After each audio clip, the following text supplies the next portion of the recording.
बिस्मिल्लाहिर्रहमानिर्रहीम। मुअज़्ज़ज़ ख़वातीन व हज़रात, अस्सलामु अलैकुम व रहमतुल्लाहि व बरकातुहू। आज मेरी गुफ्तगू का मौजू है कश्मीर, मकबूज़ा कश्मीर। उन ख़वातीन व हज़रात के लिए या हमारी आने वाली नस्लों के लिए कश्मीर का मसला है क्या, और फिर आज इसकी सूरत हाल क्या है, मैं कुछ चीज़ें में बयान करूँगा। इंडिया और पाकिस्तान जब 1947 में अलहदा हुए, अलग वतन बने, कुछ रियासतों को यह इख्तियार दिया गया कि अकॉर्डिंग टू देयर पॉपुलेशन, आबादी के तनासब के मुताबिक वो जिद्दत चाहेंगी अपना फ़ैसला खुद करेंगी। उसमें कश्मीर भी शामिल था। 90% लोग मुसलमान थे और अल्टीमेटली उसका फ़ैसला पाकिस्तान के साथ होना था। लेकिन इंडिया महाराजा ने इंडियन आर्मी को दावत दी, इंडियन फ़ौज को बुला लिया, और इधर से हमारे कबायली भाइयों ने और मुसलमानों ने भी जदोजहद की, और कुछ हिस्सा जो आज़ाद कश्मीर एक स्टेट, एक रियासत की शक्ल में मौजूद है, वो लिया।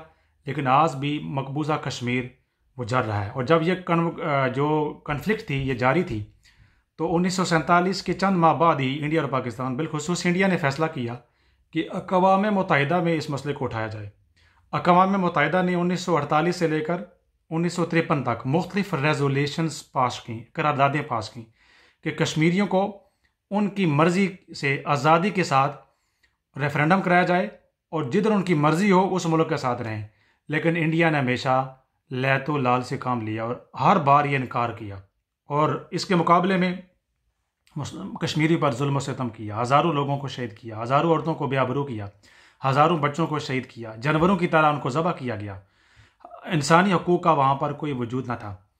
और फिर ये सिलसिला चलता रहा। 70 साल तक मुसलमानों ने, लोगों ने पुरअमन जदोजहद की, और वो आलमी हकूक़ के चैम्पियन जिन्होंने बड़ी जल्दी इराक़ में करारदादें पास की, बड़ी जल्दी अफ़गानिस्तान के बारे में करारदादें पास की, सीरिया के बारे में करारदादें पास की, वहाँ पर फ़ौजें झोंकी और मिलियन लोगों को वो कत्ल किया, और ख़ुद ह्यूमन राइट्स के चैम्पियन ठहरे। उन ह्यूमन राइट्स के चैम्पियन से मेरा ये सवाल है कि मकबूजा कश्मीर की भी करारदादें थीं, वहाँ पर कोई ना आया, और ये इनकी नाम निहाद जो सुपर पावरें हैं और यूएनओ का जो डबल फेस है, फ़लस्तीन का मसला, कश्मीर का मसला, हर तरफ मुसलमानों के मसाइल, वो कश्मीर के मसले और फ़लस्तीन के मसले और इस तरह के मसाइल के सामने खुलकर सामने आता है कि ये लोग कभी भी मुसलमानों के खैर खा नहीं हैं।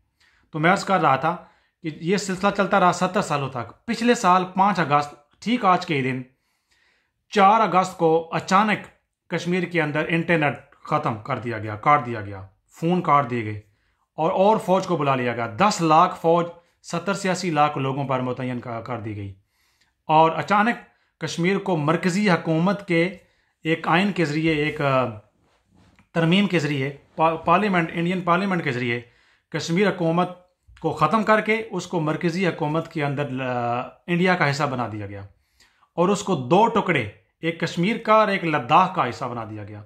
और डोमिसाइल का एक कानून लाया गया कि गोया अगर कश्मीर में कोई जद्दी पुश्ती से रह रहा है कि 40 साल, 50 साल, 70 साल से भी रह रहा है, हत्ता कि वो दादा बन गया है, उसको भी इंडियन हुकूमत से डोमिसाइल के ज़रिए कश्मीर की सिटीज़नशिप लेना पड़ेगी। और ये इंडियन हुकूमत की ये मर्ज़ी होगी कि उसको कश्मीर का बाशिंदा माना जाए या ना माना जाए। ये बहुत बड़ी साजिश है, बहुत बड़ा ये घिनौना खेल खेला जा रहा है, और कश्मीर की जो ख़ुसूसी हैसियत उसको ख़त्म कर दिया गया।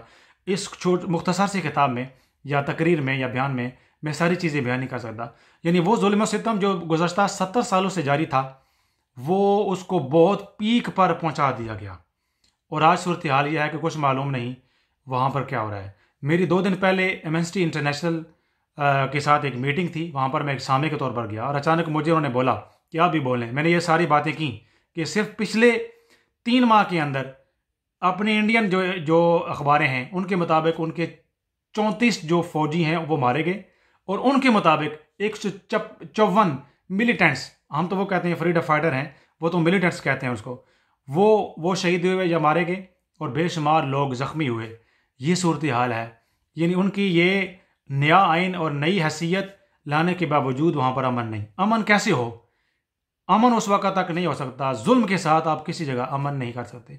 इसका एक ही हल है कि कश्मीर को आज़ाद किया जाए, जो यूएनओ की सेल्फ डिटर्मिनेशन या रेफरेंडम कराया जाए। उनकी मर्ज़ी है, वो आज़ाद रहें, अलग स्टेट्स की सूरत में रहें, या पाकिस्तान के साथ रहें, या इंडिया के साथ रहें। कश्मीरियों की मर्ज़ी है, वो जो भी फैसला करें उनकी अपनी मर्ज़ी होगी। लेकिन साथ ही उसी मीटिंग में जो मैंने एमनेस्टी इंटरनेशनल में अटेंड की, हमारी यूके की कोऑर्डिनेटर थी वो खातून, उनको मैंने बोला मुझे ये बताइए कि आपके घर में कोई बंदा दाखिल हो जाए, वो कहे ये सारी चीज़ें घर की मेरी हैं और आज से घर भी मेरा है, आप यहाँ से निकलो, आप क्या करेंगी? यू विल रिएक्ट, आप रद्द अमल करेंगी।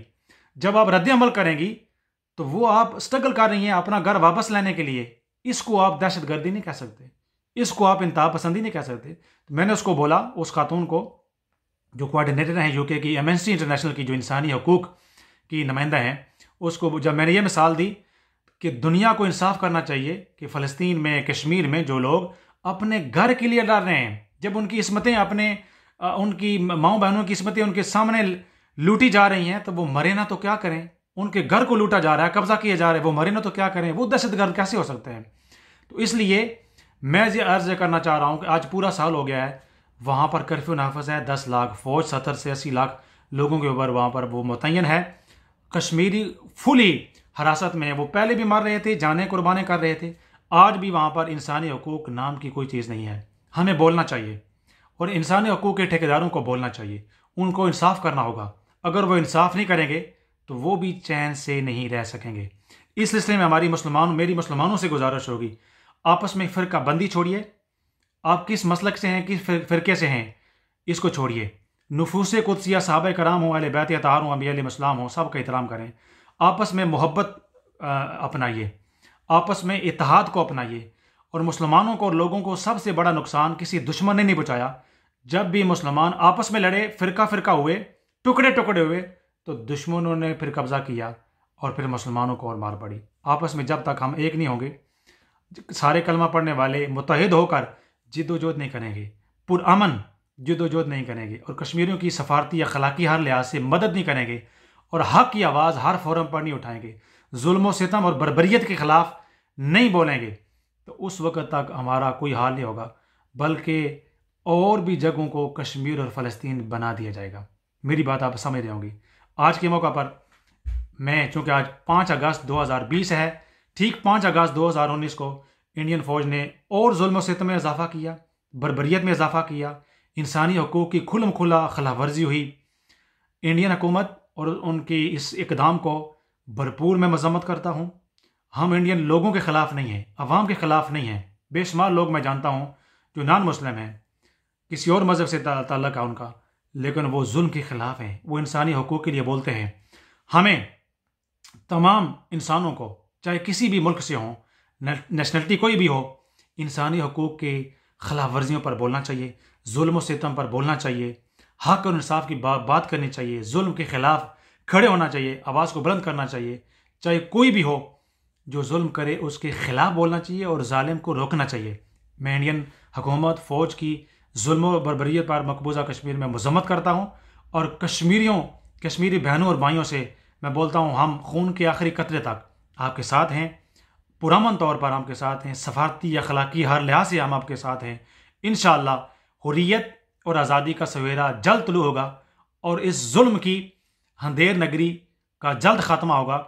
दुनिया ने देखा कि 2 महीने दुनिया, 3 महीने कोविड-19 की वजह से लॉकडाउन हुई तो तारे नज़र आ गए। बड़ी बड़ी हुकूमतें वो उन्होंने घुटने टेक दिए, तरक्की से तरक्की याफ्ता लोगों ने खामोशी इख्तियार कर ली। अल्लाह ताला की लाठी भी आवाज़ है। हमारे कश्मीरी बहनें और भाई नहते मजलूम पिछले 1 साल से वो कोविड-19 जैसे वाले यानी कर्फ्यू या क्या कहते हैं कि लॉकडाउन का शिकार नहीं है, बल्कि इंडियन फ़ौज की जो राइफल्स हैं, उनकी गन हैं, उनके सीनों पर वो तानी हुई हैं। उनके कई बीवियों के सुहाग उजड़ गए, कई माओं के बेटे उनसे जुदा हुए गए, जानवरों की तरह उनको ज़बह किया गया। आप जुल्म का सहारा ना दीजिए। UNO, अक़वाम मुत्तहिदा और ह्यूमन राइट्स के चैम्पियन, वीटो पावर रखने वाले जो मुमालिक हैं, मैं उनसे मुखातिब हूँ। अल्लाह ताला की लाठी, गॉड जिसको आप बोलते हैं, वो बड़ी बेआवाज़ है।